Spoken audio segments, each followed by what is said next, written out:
হ্যাঁ, আমি কাটি কিন্তু ব্যথা পাই না। বাবা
হ্যালো, কিয়া, যারা তোমার বাবা এবং হাসির হত্যাকারী তাদের হদিস জানতে চাও?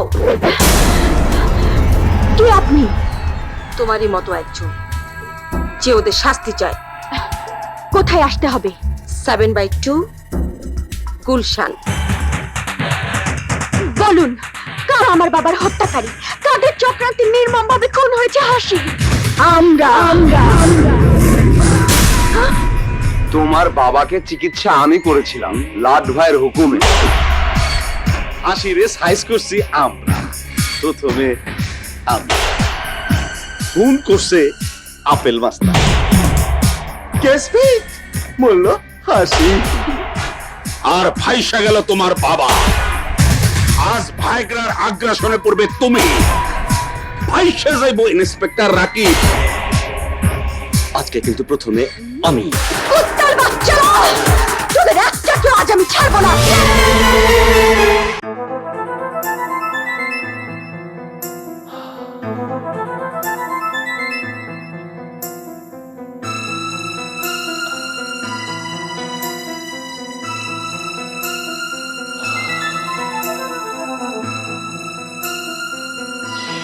রাকিব,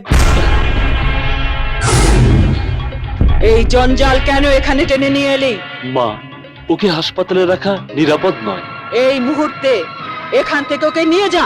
কোথায় নিয়ে যাব মা? কোথাও জায়গা না পেলে বাইরে ফেলে দিয়ে আয়। মা, তুমি কি পাগল হয়ে গেছো? হ্যাঁ হ্যাঁ, আমি পাগল হয়ে গেছি, কিন্তু একটা খুনি ধর্ষণকারী মেয়েকে আশ্রয় দেবার মতো পাগল এখনো আমি হইনি। এত তাড়াতাড়ি তুই তোর বোনের কথা ভুলে গেলি রাকিব। নিজের প্রেমটাকে বড় করে দেখলি, মায়ের দুঃখটা একবারও বুঝলি না। মা, মেয়েকে হারিয়ে মায়ের মনে কতটা দুঃখ তা হয়তো আমি বুঝিনি, কিন্তু আদরের বোনকে হারিয়ে ভাইয়ের বুকে কতটা দুঃখ সে তো আমি বুঝি মা। কিন্তু তুমি তো মোটে বুঝতে চেষ্টা করছো না যে সন্ত্রাসীদের হাতে ছেলেকে হারিয়ে সিদ্দিকী সাহেবের মনে কি জ্বালা ছিল, ভাই হারিয়ে কি আর বুকে কি জ্বালা, মৃত্যুর পরে মৃত্যু ধর্ষণের অপবাদ তার বাবার নামে সেজে কি যন্ত্রণা। না না, এটা মিথ্যে অপবাদ নয়। পোস্টমর্টেম রিপোর্টে বলেছে ওই বুড়ো বদমাসটা ভ্যাগরা খেয়ে আবার হাসিকে।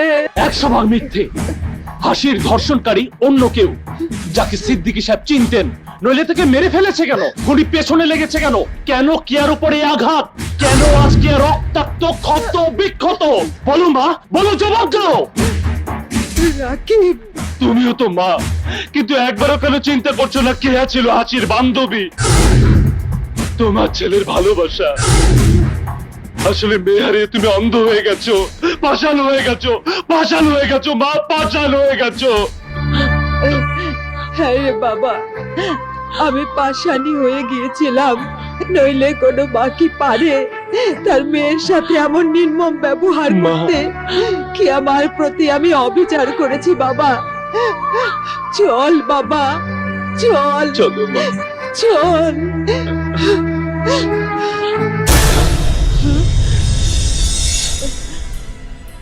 কেয়া তাহলে গেল কোথায়? কেন কেন বাঁচিয়েছো আমাকে? আমি বাঁচতে চাই না, চাই না কারো সাহায্য সহানুভূতি। পারি একাই বেঁচে থাকবো, না পারি ধ্বংস হয়ে যাব। তবু কারো সহযোগিতার দরকার নেই আমার। আছে, দরকার আছে কেয়া, দরকার আছে। তোমার দরকার না থাকলেও আমাদের দরকার আছে তোমার পাশে দাঁড়াবার। মায়ের উপরে রাগ করো না কেয়া, মা তার ভুল বুঝতে পেরেছেন। হ্যাঁ হ্যাঁ, সবাই ভুল বুঝতে পেরেছে, শুধু ভুল বুঝতে পারিনি আমরাই, যার জন্য আমার বাবাকে হারাতে হয়েছে আমার ভাইকে। শুধু বুঝতে পারিনি কি আমাদের ভুল ছিল। কেয়া, মানুষ যা চায় তা ভুল করে চায়, আর যা পায় তা ভুল করে পায়। লোকে ভালোবাসার জন্য জীবন দেয়, আর আমি না হয় বুক ভরে ঘৃণার জন্য জীবন দেব। তবু তোমার এই দুঃসময় তোমার পাশে দাঁড়াতে চাই কেয়া, তোমার পাশে দাঁড়াতে চাই। হ্যাঁ কেয়া, আজ এই মুহূর্তে সব ভুল বোঝাবুঝির অবসান হোক। তোমার এই পরিণতির জন্য দায়ী কে? কার জন্য তুমি হারিয়েছো তোমার বাবাকে, তোমার ভাইকে? ইন্সপেক্টর হারিয়েছে তার বোনকে, আর বাদল হারিয়েছে তার সামাজিক মর্যাদা। কারা বাদলকে বানিয়েছে মস্তান? সব চক্রান্তের মূলে রয়েছে ওই লাট, যাকে সবাই বলে লাট ভাই। চলো আমরা সবাই মিলে ওই লাট নামক শয়তানের মুখোশ খুলে দেই। মিলাও হাত, মিলাও হাত, মিলাও, মিলাও।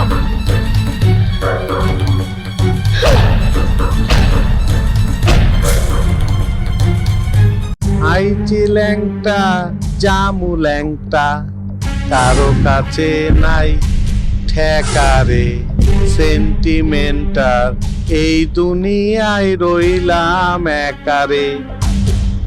লাটের অবস্থান ফাটফাট, মহিষের সিং হান্দায় গেছে। সব জারি জুরি অহন ওই আযোগ্যর আমারে খাইবো, হজম করব, হাইগা দিব। লাঠের কাছিম চিত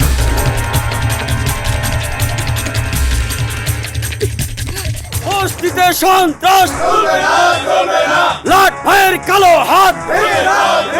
ভাই সব জনতা আজ লাট ভাইয়ের বিরুদ্ধে সোচ্চার হয়েছে।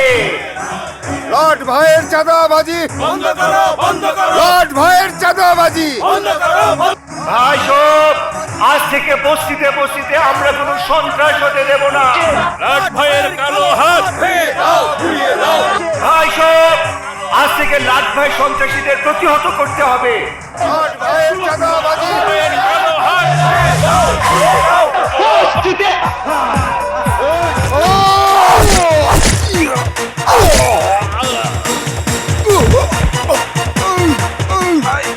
একা জামু একা আমার কাছে জিত কইরা দিলি।